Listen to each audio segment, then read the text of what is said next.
Olá, sejam todos bem-vindos.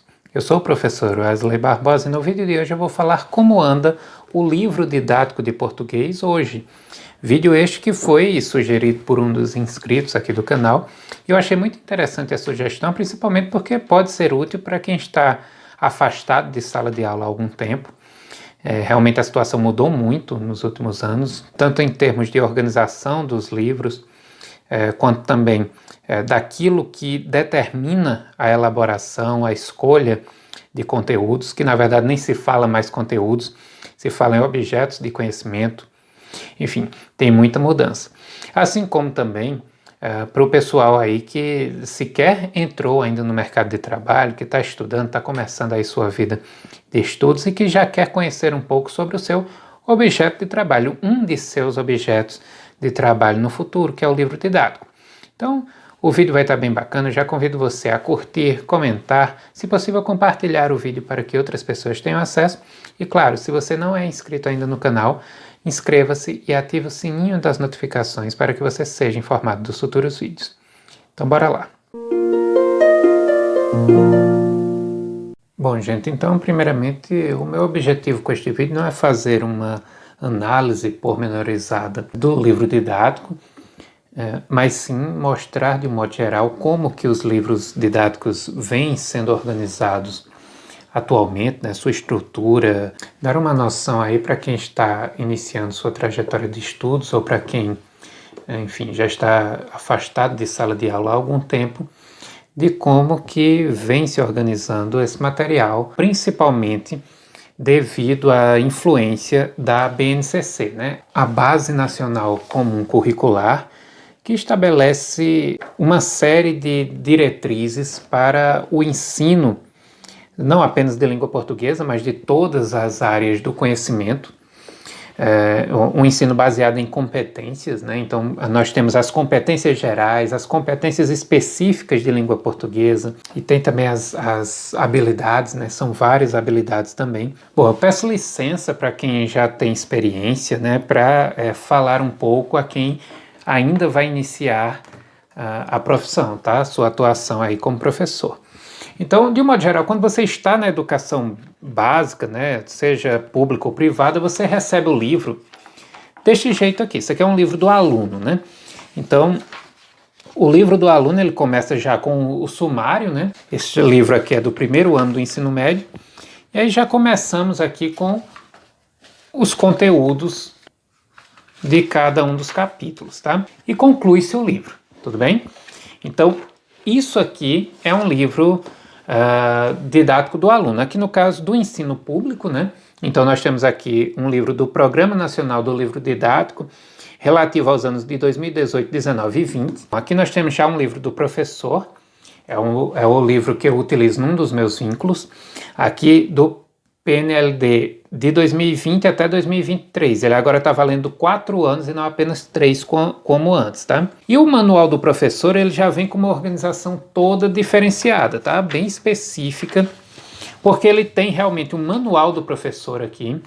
Este manual do professor, ele serve para uma série de coisas, tá? Ele vai aí ser um grande arcabouço teórico do livro. Ele vai explicar os posicionamentos assumidos pelos autores aqui quando da elaboração do livro. Claro, vai explicar algumas coisas mais gerais, né, sobre a educação, vai falar da BNCC, sobre sua organização, sobre seus objetivos, e assim segue, tá? Falando aqui sobre produção de texto, explica sobre a organização do livro em si, tá?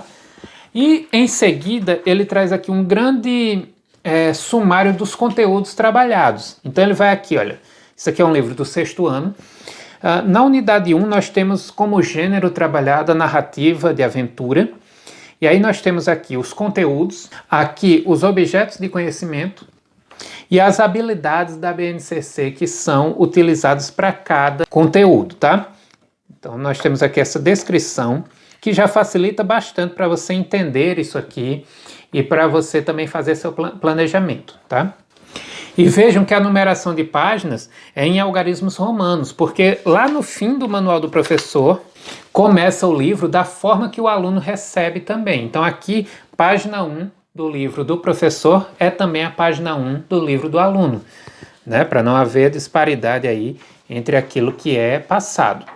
Uma novidade agora dos livros didáticos, desde o lançamento da BNCC, é que agora o livro, a reprodução do livro do aluno, ela é em tamanho menor, tá? Espero que esteja dando para ver direitinho aí, porque meu suporte ele não chega numa altura tão boa, tá? E como o livro didático ele tem um tamanho um pouco maior, talvez comprometa um pouco a parte superior aí para vocês. Mas por que o livro tem esse tamanho reduzido aqui? Porque ao lado e abaixo nós vamos ter todo um material de apoio para o professor, tá? Então nós temos aqui um resumo do texto que vai ser lido, no caso aqui, neste capítulo intitulado Personagens em Ação, onde o aluno vai ser introduzido ao estudo da narrativa de aventura. Nós temos aqui um trecho de Moby Dick, tá? E aí esse texto aqui do lado, ele faz um resumo de Moby Dick, né? Traz aí algumas informações extras, traz-se uma informação sobre o autor, e aqui embaixo algumas orientações para o trabalho com esse texto. Então isso aqui é o que o aluno vê e o professor tem acesso a esse restante deste material aqui. Em seguida nós temos as atividades, né? Principalmente na área de literatura houve um avanço muito grande, tá? Nós sempre nos queixávamos do trabalho que era feito com literatura em livro didático. Apenas identificação de características de gênero, né, do conto, do romance, apenas identificação de características de escolas literárias, enfim. Hoje em dia está bem melhor, tá, gente? É o que acontece aqui, por exemplo, neste tópico intitulado Contexto de Produção, onde vai ter a continuação da atividade. Vocês não vão ver, talvez, o título aí, Contexto de Produção, mas é muito interessante as perguntas feitas aqui. Então, por exemplo, ele vai perguntar em que ano foi publicado Moby Dick. Essa informação é encontrada ao longo do texto, tá? Ao longo lá da página específica em que o trecho está. E em seguida ele diz o seguinte, vejam só esta questão. Em sua opinião, por que o mar é um cenário frequente nas obras dessa época? Para você, nos tempos atuais, qual seria o espaço mais desafiador para personagens de uma história de aventura? Justifique. Então percebam que estas duas questões aqui, vão conduzir a discussão para o contexto de produção da obra, o contexto das navegações tão importantes aí num determinado período. Então é uma questão que bota você para pensar em coisas que vão além da estrutura do texto, sem deixar de lado, tá, a estrutura, porque aqui nós temos perguntas relativas ao narrador, às personagens, etc. Temos também questões relativas à linguagem, que é muito importante você trabalhar a linguagem dos textos literários, e sempre, olha, trazendo aqui informações extras em quadros, em tabelas, você vê isso ao longo de todo o livro. Então percebam que a abordagem de conteúdos ela é bastante variada, né? O livro depois vai aprofundar trazendo outras referências, traz-se outros textos, né, com temática parecida, com ambientação parecida, para que sejam feitas novas atividades que levem o aluno a comparar a forma como os textos são desenvolvidos, como os personagens são trabalhados em cada um deles. E em seguida aqui passamos aos conteúdos de análise linguística, né? Ou seja, aqueles conteúdos que já não são de interpretação de texto, leitura e interpretação, mas já preparando a entrada na parte gramatical. Então nós vamos ter aqui conceito de língua e linguagem, sempre partindo-se de um trecho de texto, nunca se parte mais do conceito, tá? Então se parte de uma leitura em que se vai fazendo aí também, geralmente também colocam uma atividade, né? Então essa atividade é uma atividade mais para discussão, onde o professor deve puxar muita coisa do aluno ali, colocar o aluno para trazer seus conhecimentos prévios e etc.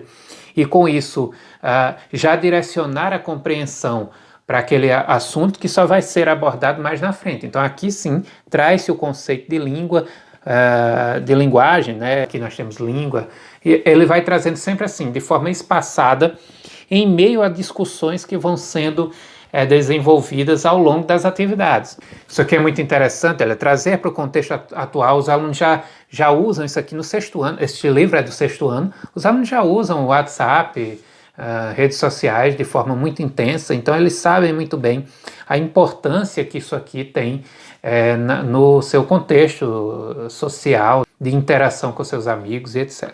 Bom, aqui nós temos o estudo do substantivo, tá? Então começa assim, olha, o conteúdo ele começa a ser abordado desta forma.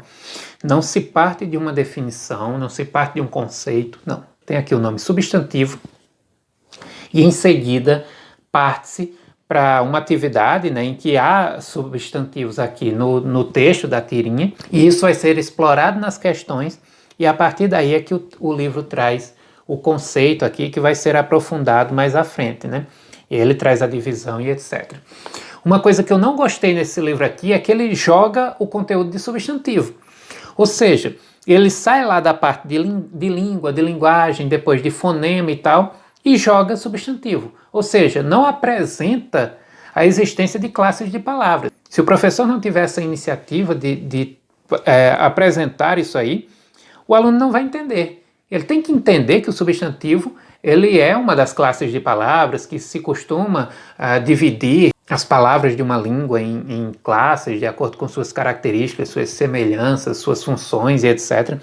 E este livro ele não traz isso, tá? Enquanto que outros livros trazem, o outro que eu vou mostrar aqui traz também.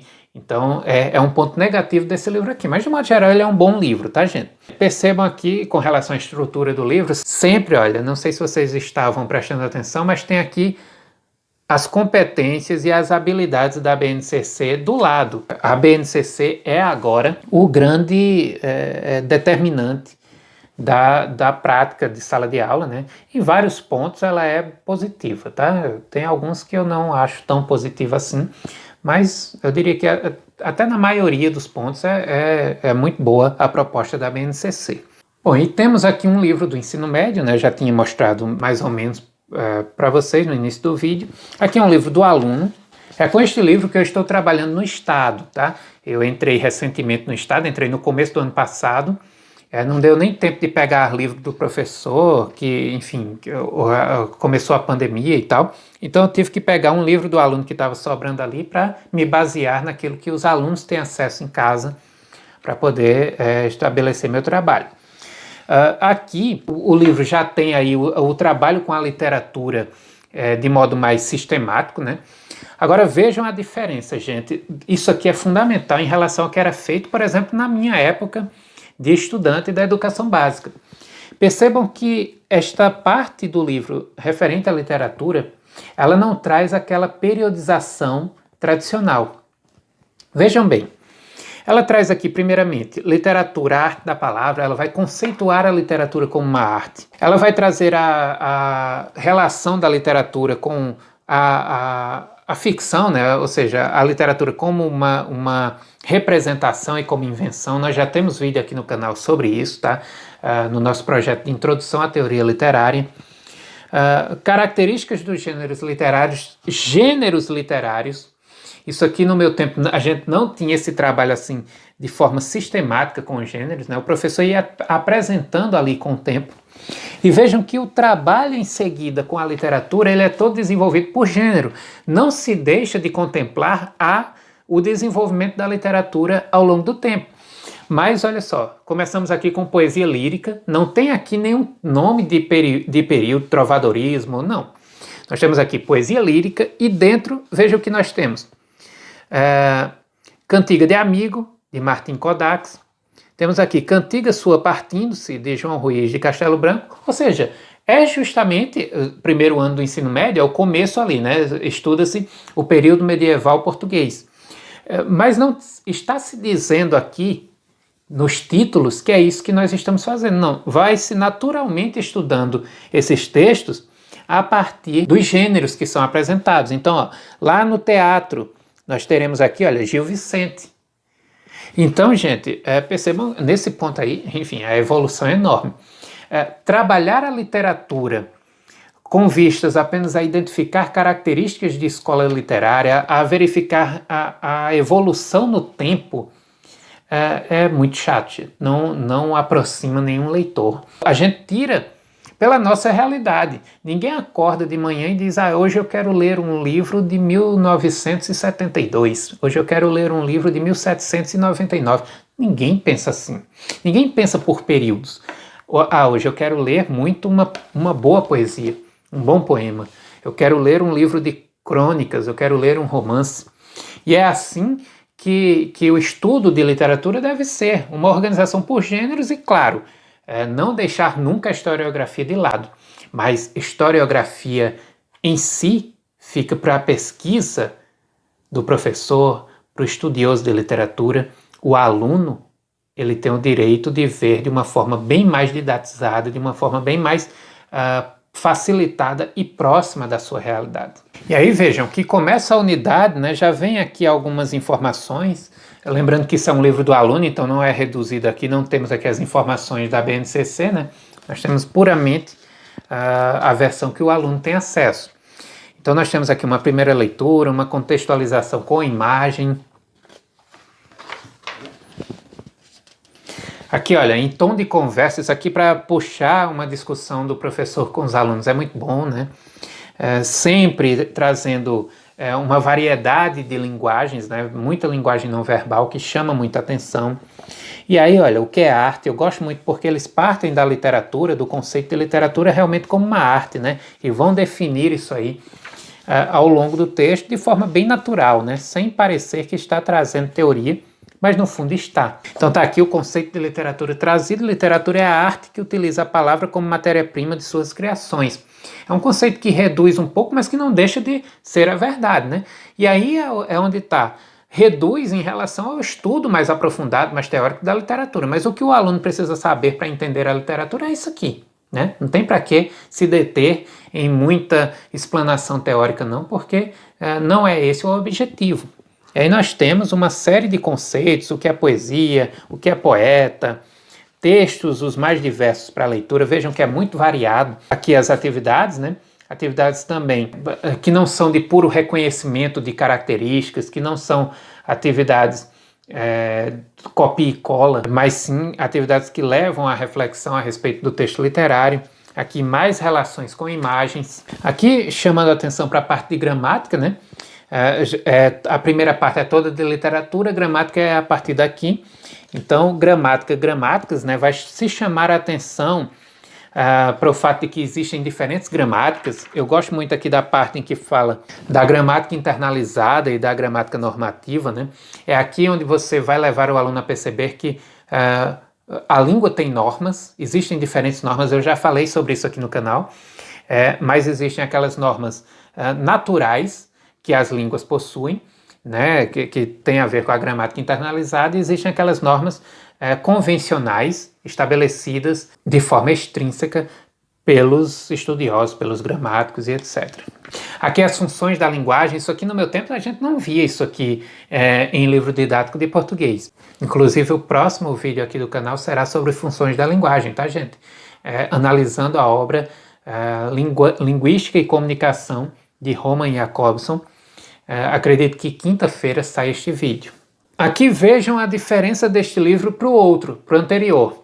Este livro aqui traz uma contextualização primeiramente em relação às classes gramaticais. E aí alguém pode dizer, mas é porque aqui é para o médio, é mais aprofundado. Não, tem nada a ver. Chegar simplesmente e dizer para o aluno, olha, a gente agora vai estudar substantivo, sem ele saber de onde vem isso aí, que vai ter mais na frente outras 9 classes para ele estudar, é algo que não dá certo. E claro, o livro tem que trazer, porque o aluno tem que ter acesso na sua casa, por exemplo, num momento como este de pandemia, em que o professor não está ao seu lado sempre, ele tem que ter acesso a um material preparado para que ele consiga estudar sozinho e entender.